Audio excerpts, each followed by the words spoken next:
painting here is called In the Woods, and it was painted in last year. I did a series of paintings in the woods near Beckley, near Rye, Pease Marsh, that area. And early this year, somebody saw the sunlight flickering on this painting in my studio, and she said it looked like the painting was moving. And that gave me an idea, and I said to Mike, my husband, I wish I could make my paintings move. I've no idea what I even meant by that, but he took me at my word, and he did some research and found some animation, software animation, that was easy enough for me to use, but did exactly what I wanted. And I was able to start making my paintings move. And it's interesting because it made me realise how important movement is to me in my compositions, but also made people start to look at my paintings differently. So the whole thing was quite interesting. So we now have Icelandic waterfall. This is the first painting I decided to try my animation on properly. So in 2018 we were in Iceland, and I was actually blown away by the waterfalls. But I was taken aback when one of the guides said, in 100 years' time there won't be any waterfalls to look at because there'll be no ice melt, and that really shook me. So that's what 3.5 years ago now. While we were there, I did lots of collages and drawings and watercolours. This one, which you have a look at in the school, was a small collage I did of a waterfall. And then when we got home, I did this quite a big painting, oil on board, in the studio. Okay? And then, so I was able to make the water fall down the waterfall, and you'll see that the clouds are drifting away at the top. There's a tiny bit of water here between the rocks moving as well, but everything else is still. I did the animation, and I saved it as an MP4 video. And Mike, my husband, got the hardware, so he got monitors and timers, the stands, and tiny computers called Raspberry Pis. And my son happens to be a computer programmer, and he programmed, you can show it. Is it there? Don't worry if it doesn't come off. But yeah, so it's just that tiny thing at the back there. And my son Chris, he programmed the Raspberry Pi so it would run the video as a loop. Okay? Rowena, would you be able to sell those? Yeah, well that was the idea, because I mean, if you saw the flame one earlier that was on there, the idea is I can sell them as a standalone piece of work. And the idea is that they are an environmentally friendly version of, I don't know if you've heard of NFTs and Bitcoins and cryptocurrency and that sort of thing. And artists are selling digital art for sort of masses of money. But these would be, they're quite meditative, and they could be used in like a foyer of a business to show they're interested in environment. Yeah, dentists, mental health clinics, and they're quite meditative. If we're lucky, Mike will put the flames back on later for us so it works on the full screen. And it's almost like watching the sea or a waterfall or a fire. It is quite relaxing, calming. So yes, that's the answer to that, Clive. Did you do lots of paintings to make that? No, that is just one. So I don't think there's anyone doing anything quite like this at the moment. There might be somewhere in the world. I haven't come across people do animations and digital and cartoony things. But this is my real painting. Take a good photograph, put it on the computer. I can use the software to move the bits I want to move and turn it into the video. So you could hang it on, you could have it in the sitting room next to the original painting. You could do it with any picture you have. Yeah, so you can do it with any picture you've got.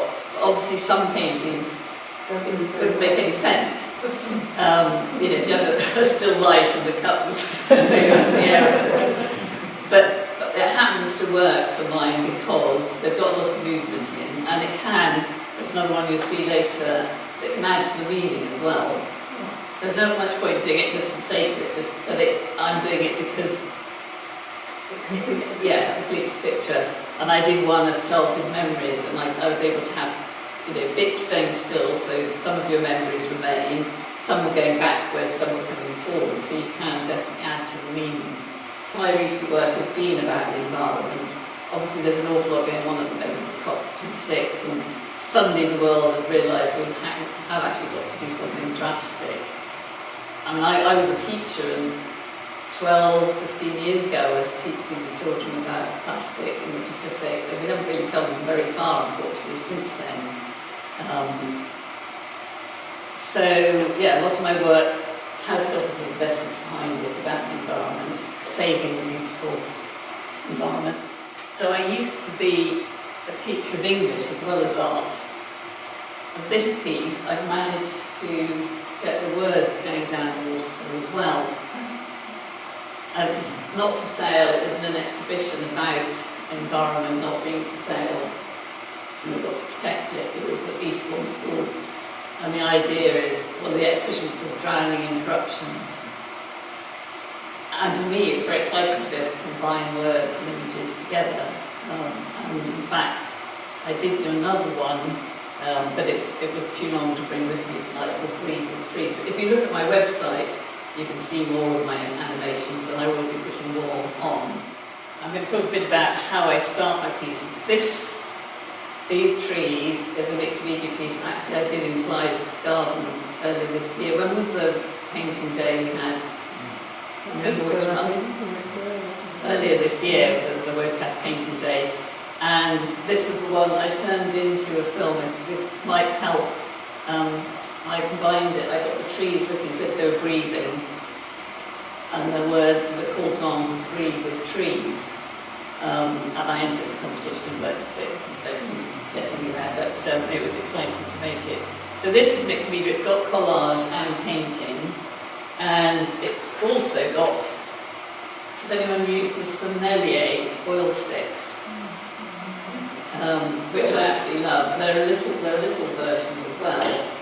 And they're really creamy, like butter. They disappear very quickly, but they're lovely if you're working in oils. Because obviously you can draw with them. What are they made of? They're oil pastels. Oil pastels. Sinelli, but they're sort of more like an oil stick. And you can, because they're really soft, you can add a patch of colour and you can blend it with your finger to the oil painting, or you can use your medium to blend it in. So it's quite good, and it's quite good to test colours. But I love them because they're very quick. And I often use them on top of my collage. That's another collage called Light at the End of the Tunnel. And that was one of the ones I actually did in the woods near Pease Marsh. So that was autumn 2020. And we opened up briefly and we were allowed out for a bit. I think I stood behind you in those books. Yeah, that's right, yes. We were all very, very socially distant. Yes, we didn't have to wear masks, but we were a long way apart. Couldn't find each other. And we were outside, so that was right. But that's obviously a collage. I've used bits of print there, monoprints, bits of my photographs, drawn up. And that's the one over there is also collage, but with oil pastel on top. And it's called A Walk in the Woods. And it was based on my lockdown daily walks. And I've made a moving image of that, which is going to be on show in Tenterden St Mildred's Church Hall, not this weekend, the following weekend with Tenterden artists. And the idea is it gives the idea of movement through the woods as if you're walking. But I combined 2 or 3 drawings in the woods on top of each other in my initial drawing, again to get the idea of walking through the woods. Yes, The words, emotions, ideas, things that people say, something I read in the paper often gets me started. Things that happen, often coincidences, so I might be working on a picture of my lockdown work, and then I happen to read a poem or see something in the paper about somebody's lockdown walk, and it all comes together. These are some of the initial studies for In the Woods. So you can, I don't know if you can see on here, but I often start with acrylic paint because it dries quicker than the painting.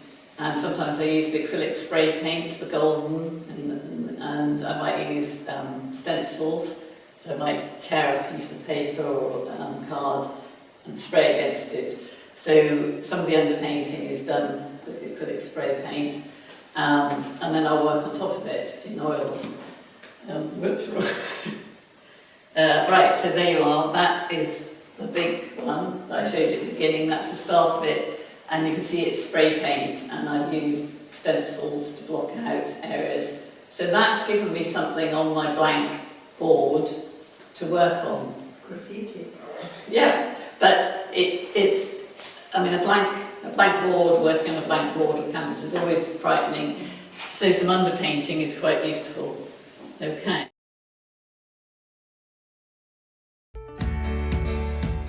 Come on in and see what I've been up to in my studio.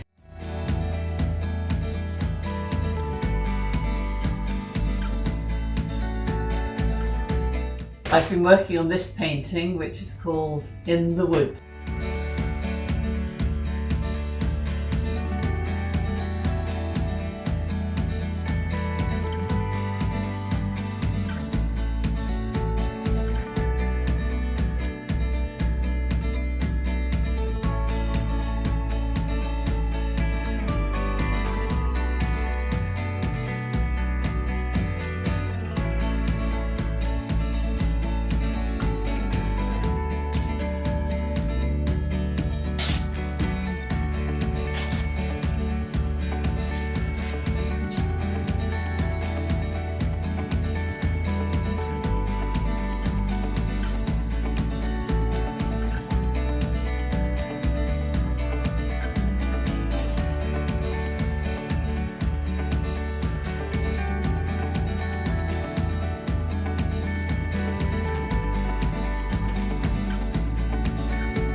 Sorry, can I just ask, you know when Yep. you've got your preparatory sketches in the background there, and then the large one, do you subconsciously scale it up? Or you just Do I scale it up?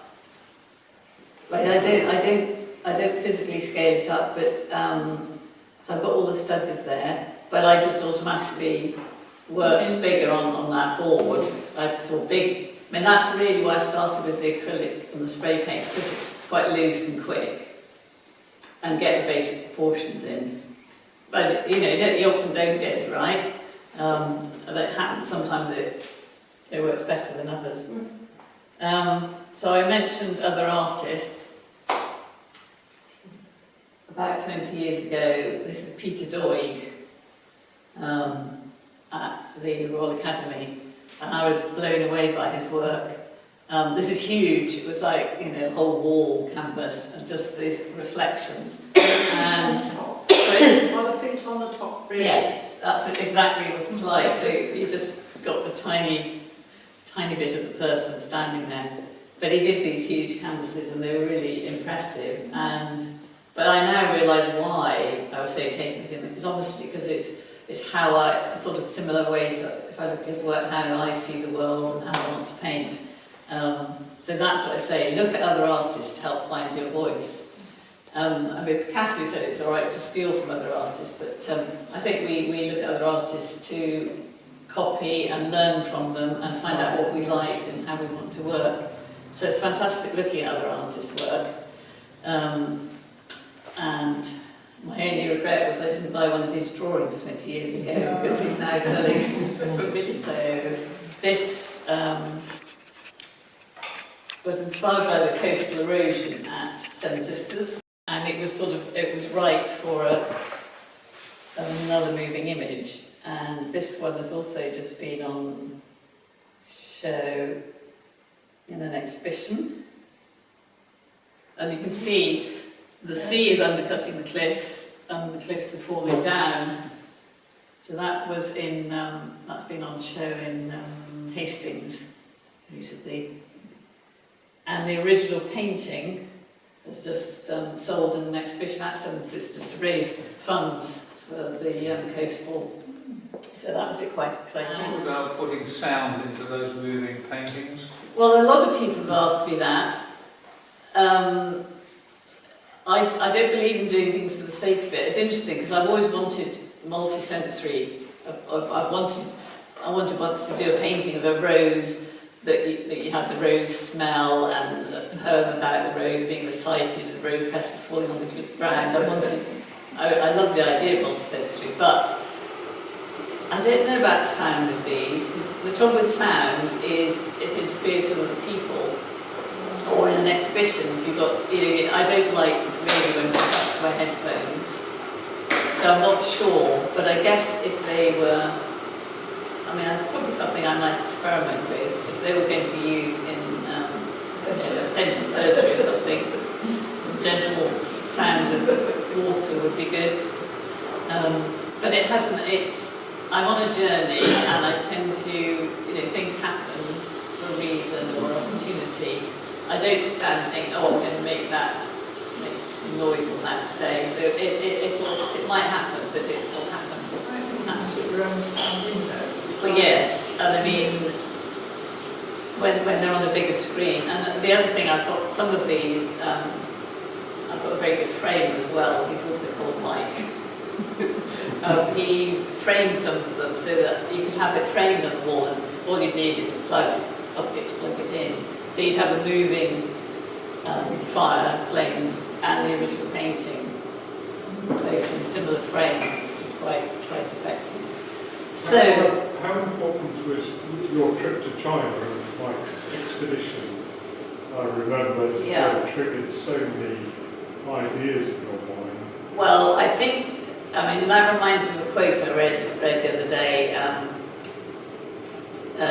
30 years of Borgias in Italy produced, all these Renaissance artists, and a whole history of peace in Switzerland has produced the cooking clock. And I read an history book called Fracture, and most of the great music, songs, writing, art comes from maybe painful experiences or dramatic experiences, yes.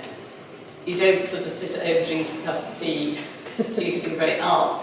Yeah, so Mike and his brother went on a rally for 5 weeks, driving through Mongolia in the desert, and it was an amazing experience for him. But I went out to see them off, and it was incredible, and but a lot of art came out of that.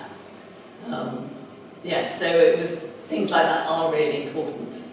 And a lot of art has come, my father died of COVID in last November, and I found myself doing quite a lot of art to do with that. And so when, difficult things happen, art comes out, but also exciting things. So, once I was sitting at Hull Park under the wisteria painting, were you there that year, Diane? Yeah, it was just incredible, the smell, and the colours and everything together, and it was all about the whole sensory. It wasn't just a painting of the wisteria, it was the whole experience of being there. So have you always tended to be abstract? Well, when I look back, I suppose I have, because I started in Malaysia. We lived and worked overseas for a time. I taught in Africa, and we went to Malaysia. In Malaysia I did screen printing, which again goes back to what Alice was asking, where you cut, in fact it maybe goes back to that, because you have to cut shapes, stencils for the screen printing. I had screen printings on the landscape and everything was very simplified, so I think I've always had that tendency, and certainly lockdown, so in March 2020 when we suddenly had to lock down, I had to shut the studio, immediately, had a private view, we had to cancel. and I just started painting every day. There was so much happening that because I was inspired by ideas, I was really busy last year. I did. I said to Mike in the summer I felt almost guilty because obviously here living in Tenterden and got a nice garden and a good weather, and I was just painting and it was fantastic. And then I shouldn't have said that because then it all went pear-shaped. Because we both got COVID, my parents had COVID, my son had COVID, parents in hospital, and yeah. And we've had long COVID, and then now I've had to have an operation. So yeah, it's been tough, but my art has helped me through all the time. Kept me going. Planning this talk kept me going this week, and then we get here and it doesn't work, but never mind. At least we were able to show you something. So I'm glad you see it that way, because I was feeling a bit guilty when you said you'd just come out. You gave me something to do. well, yeah, but it's like therapy. Therapy, and I like projects. And Mike will confirm I'm not very good at doing nothing. He's been very So, but yeah, anyway. Who are the other artists that inspire you? Well, I was trying to think of, so Ai Weiwei, if anyone's seen any of his work, but obviously he has strong message. But he was imprisoned and interrogated in China for a while, and I think it was the Royal Academy again, he recreated his cell and what it was like for him. He had guards right next to him every day, every minute of every day. I mean, that was really moving. And then there's an artist called Rowena who had metal school cages, lockers, and she had bright lights, and the shadows were reflected in the wall. And it was about feeling trapped, but that was really moving. And then the Saatchi Gallery, there were some people, Muslims, Islamic people praying. But when you got to the front, there's a full sculptures. When you got to the front, there was nobody in there. So it's those kind of really moving moments. But Titian in Hermitage, I had tears in my eyes in front of that. Rembrandt's mother, Monet in the middle of the night in France, his snow painting. There was no white in there, but it's just, I mean, it's just a huge painting. What's the called? Magpie, I think, isn't it? And the colours are just amazing. But I certainly like Peter Doig and a lot of his students. Ivan Hitchens. Who else? I'm trying to think if there's anyone. I mean, I keep discovering people. There's a lot of African artists at the moment who are working in the UK and Africa, and there's people starting to have ideas in their paintings. So normally ideas art tends to be sculptural or installation, whereas mine has got ideas in it. I call it art with a story.